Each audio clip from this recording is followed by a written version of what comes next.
Patrick, just your first reaction. I know it's been over a month since this happened, this burglary, but your first reaction when you realize you're part of this sort of targeted situation that happened.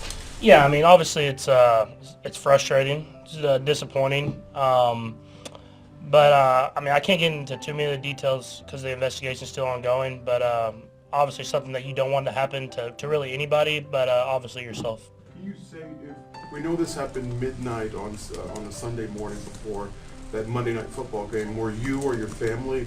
Were you guys home?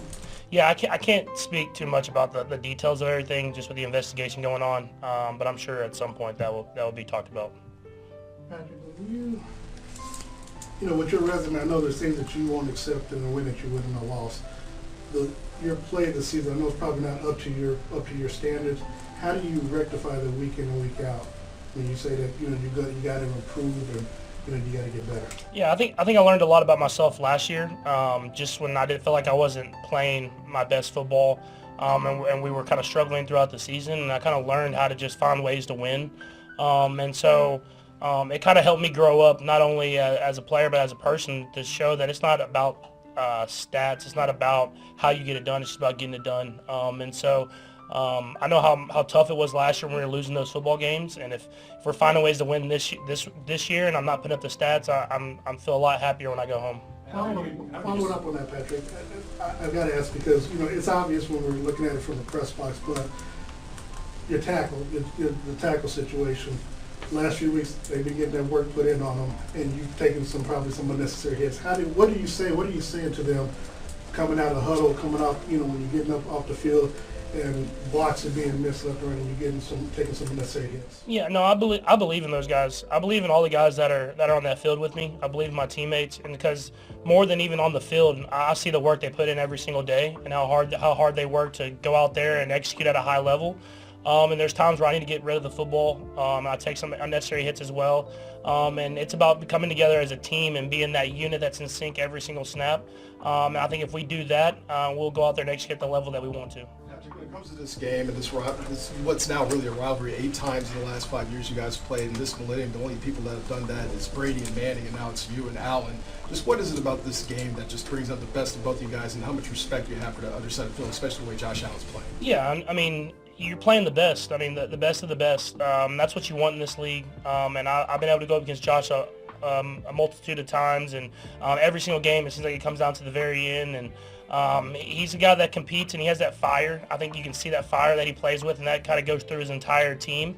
And a lot of guys have had a lot of success, and so we know it's going to take our best football. I think that's what we know, and if we don't, we're going to lose, and we've lost some, and we've won some. So I'm just hoping that this week we can get out there, play our best football, and find a way to get a win. You've played so many games so far with that friendship you guys have had. You guys have played golf together. It's been all documented on that. But like now, as the games have progressed, is the kind of conversations that's still there? Is it kind of spaced away since the games have been so crucial? No, we still stay in touch. I mean, especially in the off seasons, just kind of with both of our love for golf and just being around the people. And I know Shane Buechele, and he was here, and now he's there. And so he's a really good dude. I think that's why his team plays so hard for him.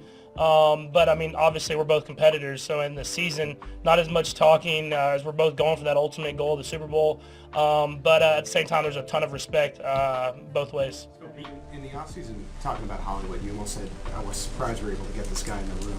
Now a few weeks with DeAndre, is there a similar feeling that, like, you're surprised that this guy was available for you guys? Yeah, for sure. I mean, because I watched some Tennessee's tape, but at the same time, not having him here, you didn't know what to expect as far as the player on and off the field. And he gets in the room, and he's a leader from day one.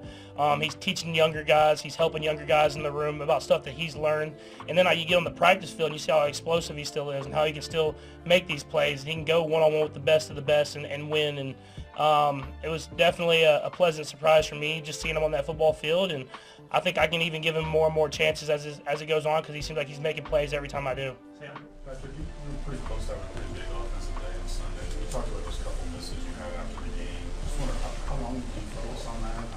Does it get extra focus as you watch film? What's kind of your process as you go through those aspects? Yeah, I mean, I just got to go back to the fundamentals and trying to make those throws. I mean, you can only do so much as far as when you miss stuff, but you go back and learn from it as best as you can. You get back to your fundamentals, and There was a couple of these last few weeks I've missed Xavier on some of those deep shots, and I feel like if I hit those shots, the offense looks completely different. Not only for those numbers and those stats, but it opens up everything else for everybody else. And so just trying to get back to that. He's getting open every single game, hitting those throws whenever I can, and it'll take pressure off the rest of the offense as well.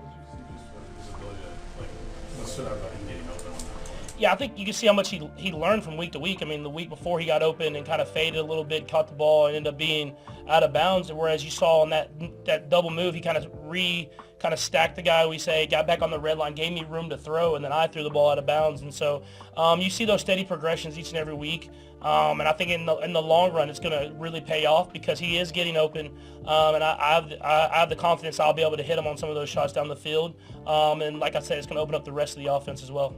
You mentioned a minute ago, like you learned how to just embrace how to win the game, stats aside. Like, how would you describe what that looks like and feels like in game? Yeah, I think you get a feel for how the defense is playing. You get a feel for how the whole game's going, the flow of the offense. And then you try to make the best decision on when to not and when to take chances. In certain games, you got to take some of those chances. You got to go out there and score some points. And I feel like I've done that in certain points this year. And then in certain games, the defense is kind of shutting the door. They're winning the game kind of for us. And I just have to execute in those big moments. And I think last week, if I execute on that throw to Travis or Xavier in that last drive, that would have been kind of reading the game the right way and getting us enough room for the win. And luckily for us, Leo makes a great play whenever I don't execute in that moment. But I've learned from playing a lot of games to kind of winner those big moments and when you need to go out there and make plays. We'll go last to Nate, Vahe, and then Todd. Go ahead, Nate. Patrick, similar to you is someone like Chris on the defense. You know, his stats may not reflect the sort of play that he's having, but what have you sort of appreciated or noticed from what he's done this season, kind of in a similar vein from a leadership standpoint on the defensive side? Yeah, first off, like you said, leadership. I mean, he comes to work every single day. He gets after it. He's practicing hard. He's showing that. I mean, he's another guy that's going to have a gold jacket, and he's showing that he can get in there and get reps in practice, and he can get after it. And I think more than anything is he understands the scheme that the offense is doing. So sometimes he's taking up 2 blockers. He's taking up 3 blockers so that a blitzer can get free. And a lot of times you might try to do too much in that situation, but he knows that when his time comes, when they do give him that single one-on-one block, he's going to win. And those are usually the biggest moments of the game. And I think they do a great job as a full defense of executing and running the entire scheme. And it's not about one guy, but it does help when you have that guy in the middle. Bye. Patrick, it seems that DeAndre has a bit of a distinct skill set.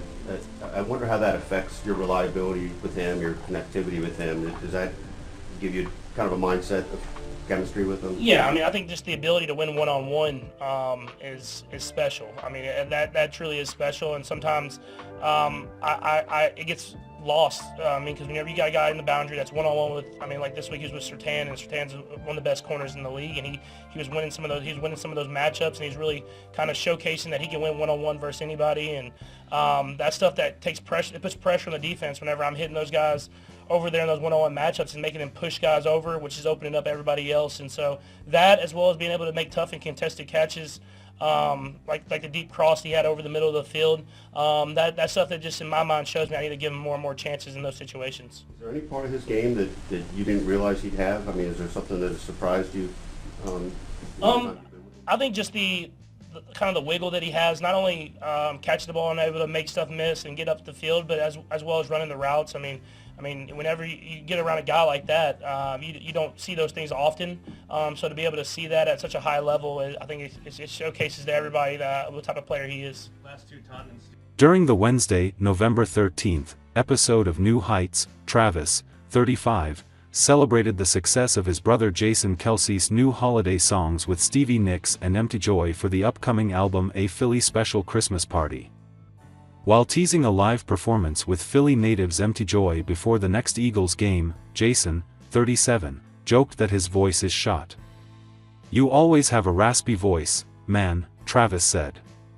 "Just go ahead, get some honey. Get some whiskey and some honey, you know what I'm saying." Fans were quick to predict Travis' relationship with Swift, 34, is what inspired his newfound interest in vocal cord protection.